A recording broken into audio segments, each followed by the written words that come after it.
l'actu météo. Revoir le bulletin du jour. Une seule adresse, alpes.france3.fr.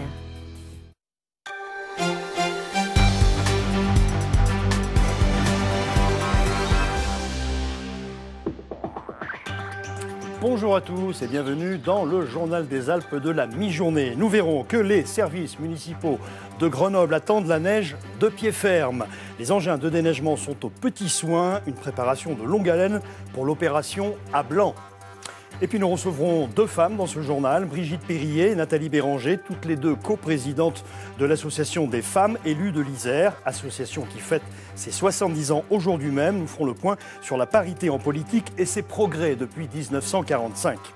Enfin, la neige est attendue aujourd'hui à partir de 800 mètres d'altitude en fin de journée. Un temps maussade, froid et faiblement pluvieux en plaine. N'espérez pas plus de 5 à 9 degrés dans nos vallées.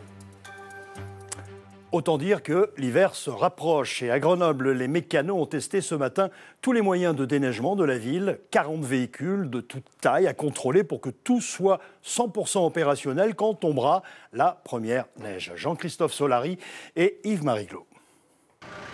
C'est le jour test, à blanc, sans la neige, pour reprendre ses repères avec les machines.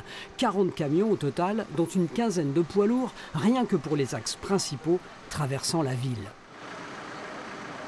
Nous faisons aussi les pistes cyclables qui sont devenues une priorité, en même temps que les voies bus. Donc nous avons des petites laveuses de voirie qui, pour l'occasion, sont montées avec des lames et passent sur des tout petits parcours. Et pour les pistes cyclables, le maire vérifie lui-même, à vélo bien sûr. Au total, plus de 200 km de rues, 400 km de trottoirs à traiter. Les mécanos sont sur la maintenance du matériel depuis le mois d'avril dernier. Donc ce matin, je sais... Pratiquement, je suis à peu près sûr que le matériel fonctionne, mais par acquis de conscience, on le fait fonctionner en réel. C'est un cycle continu. Gérard et ses hommes ne s'arrêtent jamais. Malgré tout, le déneigement reste une opération difficile et même de plus en plus difficile. On ne sale pas systématiquement. On essaye, selon les neiges, de faire uniquement du raclage si c'est possible, et puis d'être parcimonieux avec le sel pour éviter de trop polluer. Gérard vous recommande donc, mesdames, d'éviter cet hiver les talons aiguilles. C'est pas grave, les moon boots reviennent furieusement à la mode. Au chapitre des faits divers, un jeune homme de 29 ans est décédé hier soir à Gières, près de Grenoble, en Isère. Il s'est effondré sur le pas de porte d'une habitante après avoir été touché par une balle dans le dos. C'était après une altercation, semble-t-il. L'homme était connu des services de police. C'est la PJ qui a été saisie de l'enquête et les enquêteurs étaient toujours sur place ce matin à la recherche d'indices. Et puis du nouveau dans l'affaire de la fourgonnette incendiée retrouvée lundi dernier à Saint-Germain-sur-Rhône en Haute-Savoie avec à l'intérieur 2 cadavres carbonisés.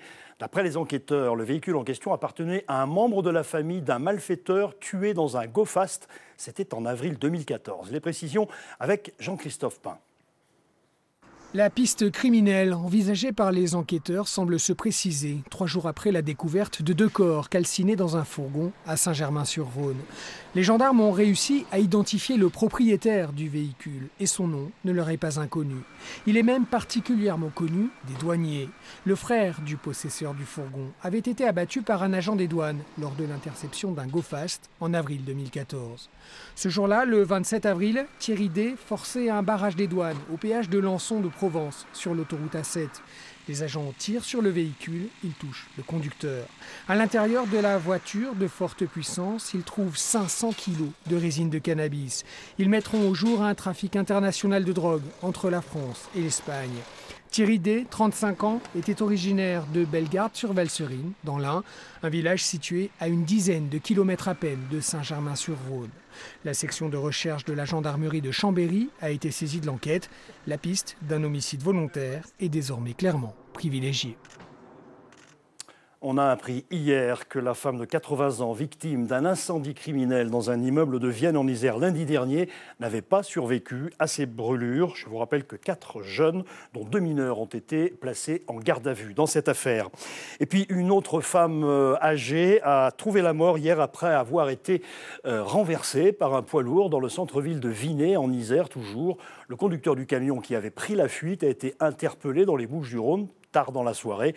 Les précisions sur notre site alpes.france3.fr. Un poids lourd s'est couché au niveau d'une zone de travaux sur la voie rapide de Chambéry ce matin. La conductrice du camion, une femme âgée de 39 ans, n'a été que légèrement blessée. L'accident a eu des répercussions importantes sur la circulation dans l'agglomération de Chambéry, entraînant également des bouchons sur la 41 et la 43. On ouvre maintenant le troisième volet de notre série sur l'impact de la baisse des dotations de l'État sur les budgets des communes. Gros plan aujourd'hui sur la ville de Grenoble, contrainte de mener une réflexion nouvelle sur son aide aux associations. Denis Vignaud-Duguet, Jean-Pierre Rivet. Tous ensemble, Grenoble mobilise face à la crise. Moins 40 millions d'euros d'ici à 2017. L'impact de la baisse des dotations de l'État touche durement la ville qui, comme toutes les communes, doit faire des choix douloureux, notamment au niveau de l'aide aux associations.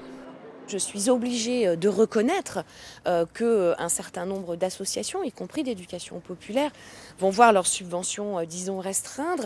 Mais c'est dans une logique globale pour avoir une répartition différente, qui soit équitable, qui fasse que tout au long du mandat, toutes ces associations puissent continuer à avoir des perspectives et encore une fois accueillir nos enfants.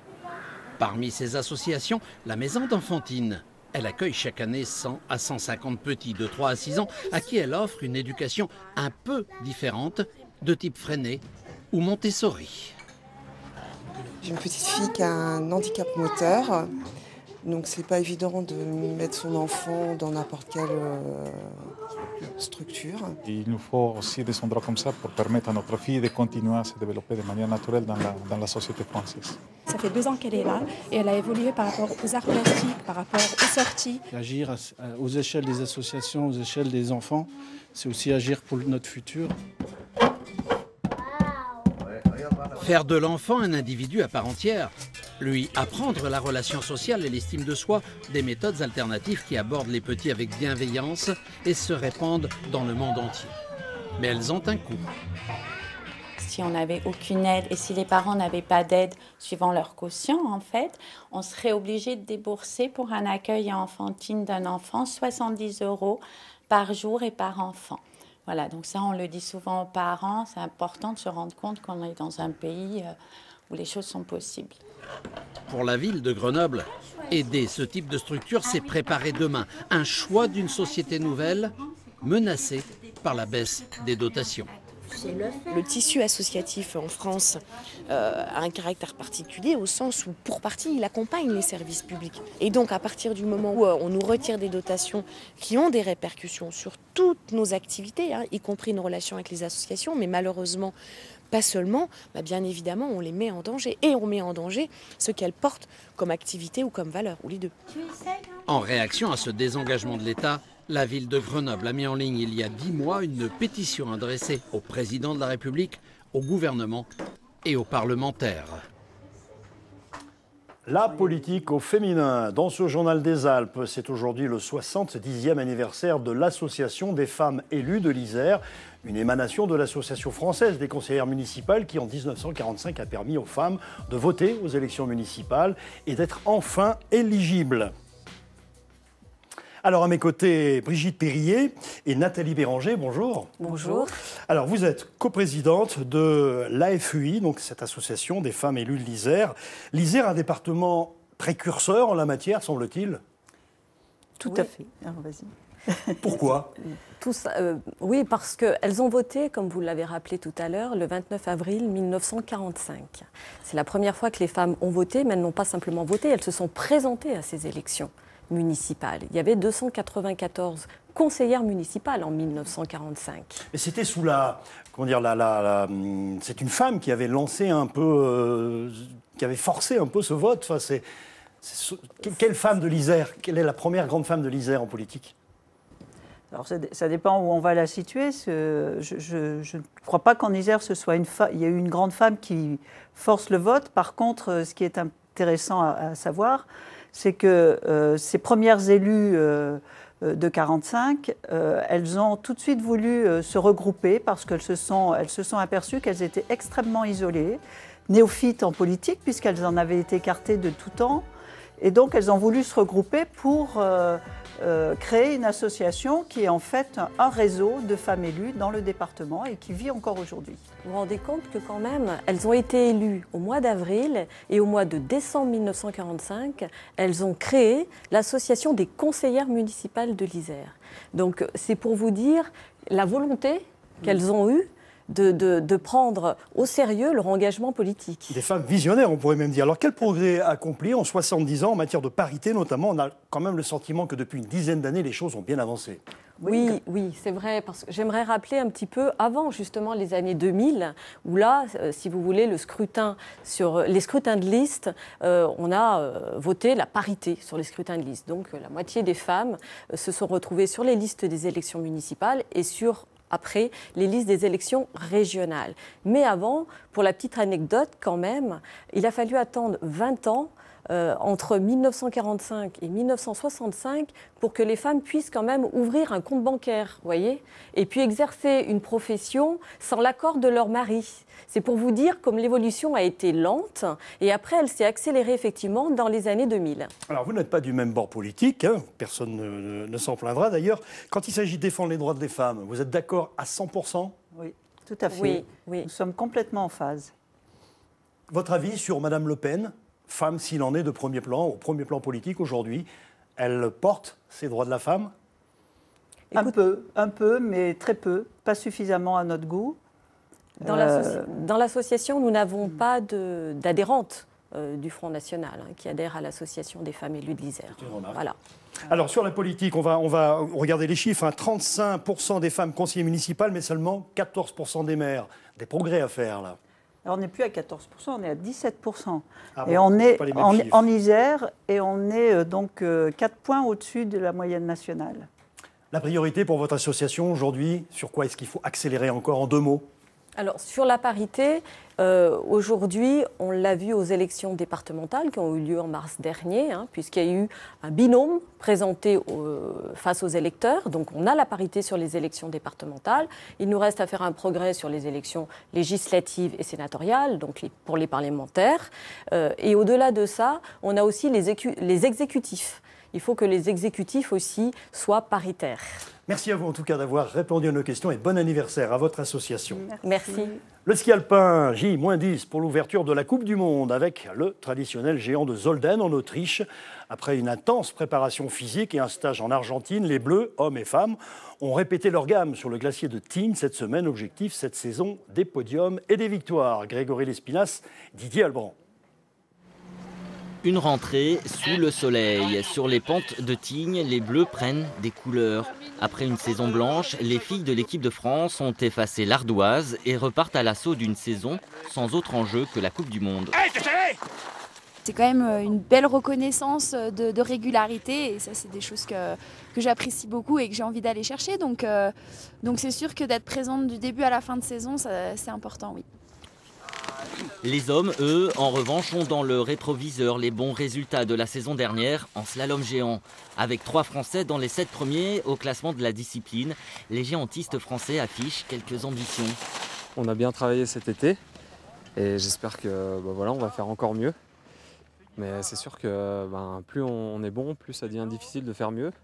Mais bon, voilà, notre objectif, il reste des places devant, donc notre objectif c'est d'aller chercher ces places là. Maintenant, il faut aller chercher les victoires. Et ça, c'est le gros cap à franchir. Et c'est là maintenant où on doit aller chercher le plus, c'est chercher les victoires. Parce qu'on a des bons résultats d'ensemble, de densité, mais en termes de victoire, c'est pas exceptionnel. Et pour aller chercher ces victoires, le ski alpin tricolore mise aussi sur son chef de file, Alexis Pinturo. Le prodige du ski français qui, à 24 ans, doit désormais confirmer les solides espoirs placés en lui. Je fais partie des têtes d'affiche parce que je suis assez polyvalent, mais il ne faut pas oublier les autres qui, comme Jean-Baptiste ou Julien, ou même les plus jeunes comme Mathieu, Victor, qui eux sont souvent là et commencent à pousser aussi pas mal. Et les choses sérieuses vont vite commencer, ce sera le 24 octobre pour les femmes et le 25 octobre pour les hommes, avec le premier géant de la saison à Zolden. Voilà, merci Grégory Lespinasse.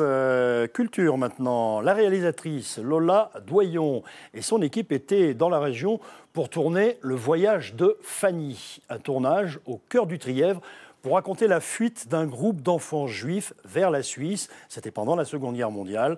Une histoire inspirée de faits réels. Reportage Cédric Picot et Franck Serroni pour les images. Moteur. Moteur demandé. Et action. Action. Travelling avant, sur 1943. 9 enfants fuient à travers la France pour trouver asile en Suisse. La scène est inspirée de l'histoire vraie de Fanny Benami. Coupé. C'est très bien ça. Merci. Fanny, c'est une dame qui a eu 13 ans pendant la guerre. Et elle vivait sous l'occupation nazie, elle était juive. Et elle vivait sans ses parents dans une maison d'enfants, donc les maisons Ose. Et à un moment, elle a dû partir parce que les nazis se rapprochaient de plus en plus. Elle a dû partir avec ses deux petites sœurs et un groupe d'enfants. 124 sur 2 cinquièmes de caméra. Le voyage de Fanny, c'est 9 gamins plongés dans la guerre des adultes entre les méchants qui les pourchassent et les gentils qui les sauvent. Tenez, ça c'est pour vous. Merci. Ah non, non. Et j'en veux plus. Interprété par Stéphane de Groot, Jean va aider les fuyards sans se poser de questions. Voilà deux. Surtout avec des enfants, on arrête de penser. Il n'y a plus les blancs, les noirs, les jaunes, les grands, les petits. On s'en fout de tout ça. On y va, c'est tout. On ne se pose pas de questions. Il faut arrêter de se poser des questions. Il faut se poser les bonnes réponses. Pour son 3e long métrage, la réalisatrice Lola Doyon a voulu retravailler avec des jeunes acteurs. Son film est un road movie sur l'enfance en temps de guerre. On demande à ces enfants de se débrouiller tout seuls alors qu'ils sont trop jeunes pour ça, de prendre des décisions qui ne sont absolument pas de leur âge, des décisions de survie. Et à la fois, ce qui est incroyable, c'est que c'est des enfants et que malgré tout, ça reste des enfants qui ont besoin de jouer, des enfants qui ont une joie de vivre et une énergie qui est complètement dingue, même au milieu du plus grand drame. Le voyage de Fanny sortira dans les salles le 6 avril prochain.